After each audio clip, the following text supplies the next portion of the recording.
हाय। तो सुबह के 3 बजे उठ के नहा कर रेडी होना और 4 बजे घर से निकल जाना दिल्ली स्टेशन के लिए। वहाँ से हमें पकड़नी है ट्रेन। तो फाइनली मैं बता दूँ आप लोगों को कि हम जा रहे हैं बनारस। पूरे 3 दिन का हमारा ट्रिप है वहाँ का।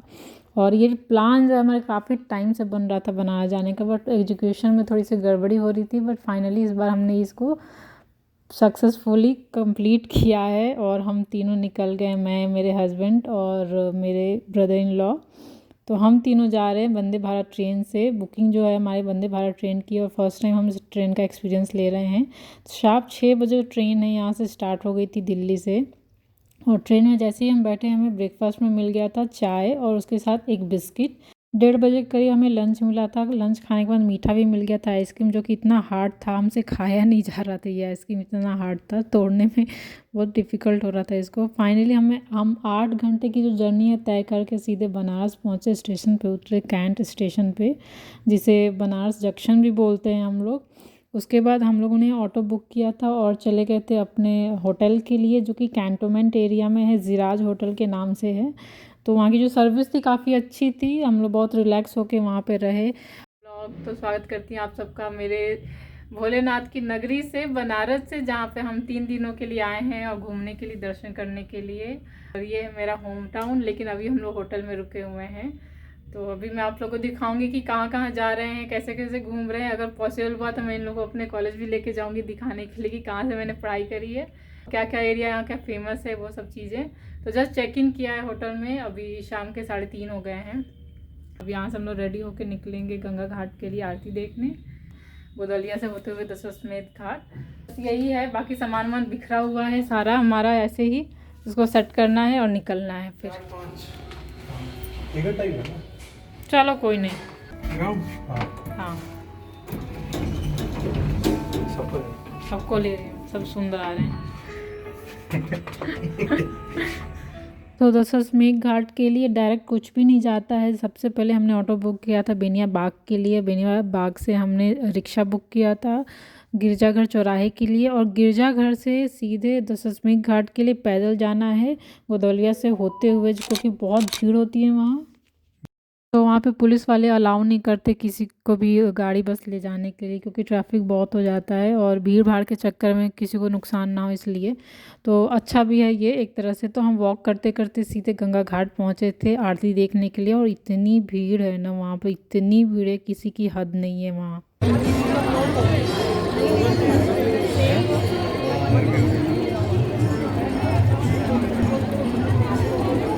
यूट्यूब के शॉर्ट्स और इंस्टाग्राम की रील के लिए इतनी भीड़ लगी है ना गंगा घाट पे आरती देखने के लिए, कि पहले आरती ना देख के लोगों के कैमरे बाहर निकले हुए, मोबाइल फ़ोन बाहर निकले हुए उसको रिकॉर्डिंग करने के लिए। और उस भीड़ का हिस्सा हम लोग भी बने थे कुछ टाइम के लिए। हम लोगों ने भी अपना कैमरा और मोबाइल उठा के कुछ टाइम तक रिकॉर्ड किया था, बट उसके बाद बंद करके आरती को एंजॉय किया था, क्योंकि वहाँ की वाइब भी कुछ और होती है। पता नहीं कहाँ कहाँ से लोग आते हैं, इतनी भीड़ होती है उस गंगा घाट आरती देखने के लिए।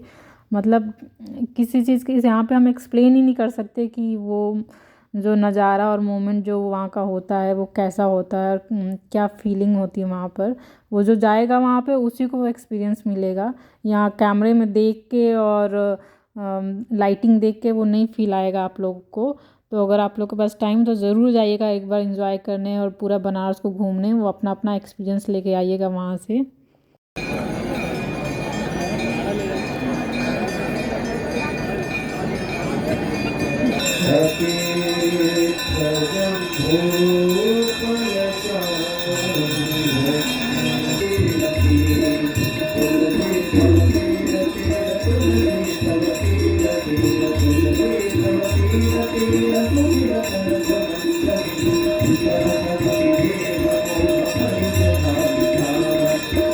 आरती समाप्त होने के बाद हम लोग निकल गए थे वहाँ से, और कुछ खाने पीने के तलाश में थे। तो काफ़ी तलाश करने के बाद हमें मिली मलइयो खाने को। और हमने सोचा था पूड़ी और कचौड़ी खाएंगे, जो कि रात को और इवनिंग में तो पॉसिबल नहीं है, वो मॉर्निंग का ही यहाँ का फूड है, तो वो हमें मिला नहीं।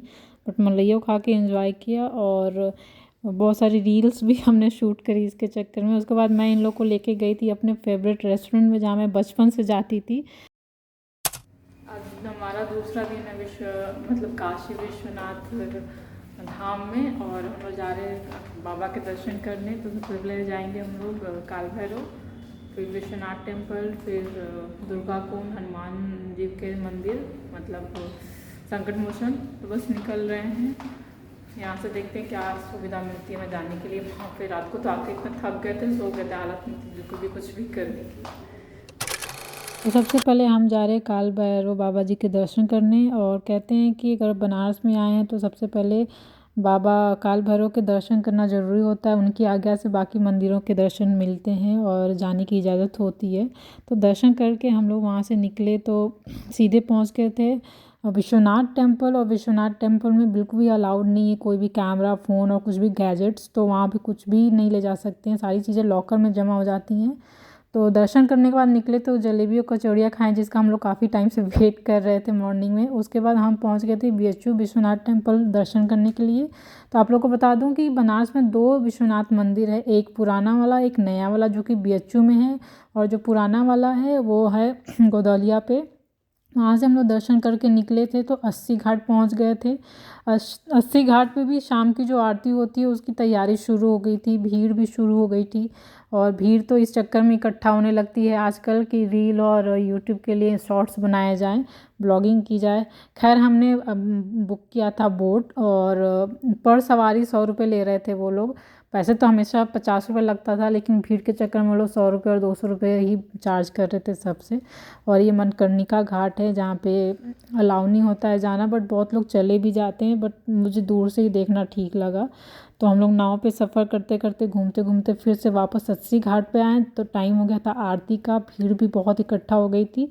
बट यहाँ से हम लोग निकले तो हमने खाए गोलगप्पे बहुत चाव से 80 घाट पे। इतना टेस्टी और यम्मी था ना, मतलब इस टेस्ट का मैं 10 साल से इंतज़ार कर रही थी। 10 साल तक मैंने ये टेस्ट को नहीं खाया। जब से दिल्ली में आई हूँ मुझे ये टेस्ट ना मेरे ज़ुबान से हट गया है, बट वहाँ जाके दोबारा से खाने का मौका मिला था और मज़ा आ गया था खाकर। और मुझे ऐसे ठसका लगा ना उस मिर्ची का कि हालत ख़राब हो गई थी। सब कुछ खाने पीने के बाद हम लोग टहलते वॉक करते हुए निकल गए थे रोड पे। उसके बाद ऑटो बुक करके सीधे पहुंच गए थे अपने होटल, थके हारे। जस्ट अभी अपने होटल में आए हैं, थक गए हैं। सुबह 7 बजे निकले थे और रात के 8 बज गए हैं, मतलब पूरे 13 घंटे से बाहर हैं और घूम के आ रहे। पूरा बनारस एक्सप्लोर कर लिया। कुछ चीज़ें रह गई हैं जिसे देखनी थी, बट हमारे पास इतना टाइम नहीं कि हम देख पाएँ। थके आ रहे, घर आए, अब सोएंगे। घर क्या, होटल आए। आज हमारा तीसरा दिन है बनारस में और ये आखिरी दिन है। इसके बाद हम निकल जाएंगे आज ही के दिन दिल्ली के लिए।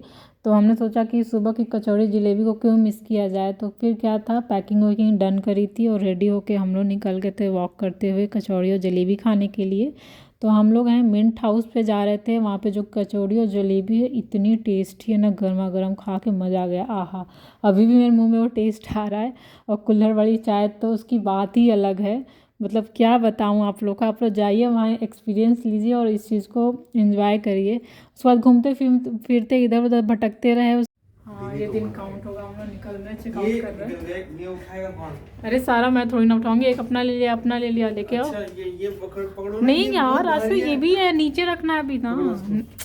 बेकार इंसान, इनको देख रहे हो। हमारे पास बहुत सारा टाइम बचा था। हमारी ट्रेन को 3 बजे की ट्रेन थी, तो हमने सोचा कि हम सारनाथ भी घूम लेते हैं, हमारे पास टाइम है। तो हम लोग निकल पड़े थे सारनाथ के लिए। और ये जो जगह है पहाड़िया जगह है जिसे बोलते हैं, बनारस में है। पहाड़िया पे ही हम लोग रहते थे जब बनारस में थे।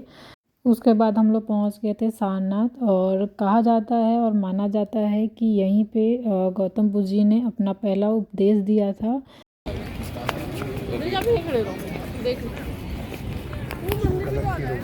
इधर आ जाओ, वो बाद में उधर से हम लोग सारनाथ घूम रहे हैं। फिर अमरूद देख के लालच आया तो अमरूद भी खा लिया और सीधे पहुंचे थे होटल। वहाँ से सामान वामान उठाने के बाद हम लोग डायरेक्ट पहुंच गए थे कैंट, जहाँ पे हमारी ट्रेन आनी थी। और हमें लगा था कि हम लेट हो जाएंगे, बट वहाँ जाके पता चला कि जो हमारी ट्रेन है ऑलरेडी वो दो क्या 1 घंटे डिले चल रही थी।